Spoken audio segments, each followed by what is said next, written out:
Hi, my name is Jorge Patiño, and I'm applying to the Less is More Workshop 2022 with my project Santa Omelia.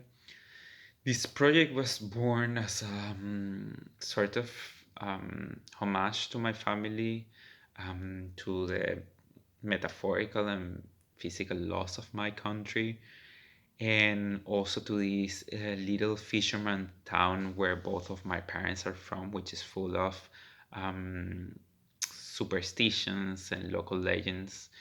My story focuses on Eumelia. She's a young religious mother who is coping with the sudden death of her husband, and now she must take both of her children back to her mother's house, to Santa. And once in there, Santa tries to make amends for their troubled relationship in the past, but Eumelia is not ready to let go on the trauma and forgive her mother yet. And in that moment, the story is kicked off by the entering of a rain moth. In Venezuela, there is a superstition of this rain moth that entered the house. And my grandma always used to tell me that when a rain moth enters, it's because it's carrying the soul of someone in agony. So if you kill it, someone will die. And Santa tries to warn this to Eumelia, but she doesn't listen. And from that moment on, the story takes esoteric twist because they start seeing ghostly visions in the house, and also hearing the weeping and crying through the pipes of the house. And the next morning, Eumelia is received by a rejuvenated and Santa who looks more like the mother that she remembers from her childhood, more strict and more cruel.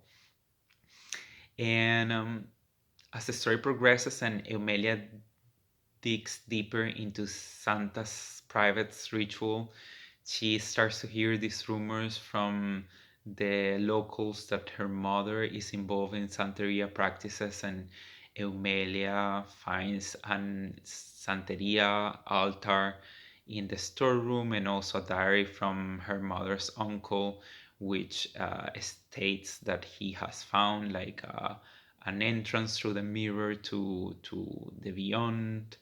And all of this is just kicking into the paranoia of something dark has taken the house, and hence her mother. So Eumelia seeks refuge in her religion, and she starts believing that God has put a mission to her to save the soul of her mother and her children, and she starts crying blood and seeing like this hail of light around her, and she hears God's voice. And when we get closer to the end of the story, we discover actually Eumelia has been repressing a lot of trauma because she was abused as a child by a family member, and her mother, instead of helping her, she burned the man in front of Eumelia, and then she kind of forced Eumelia to keep the secret.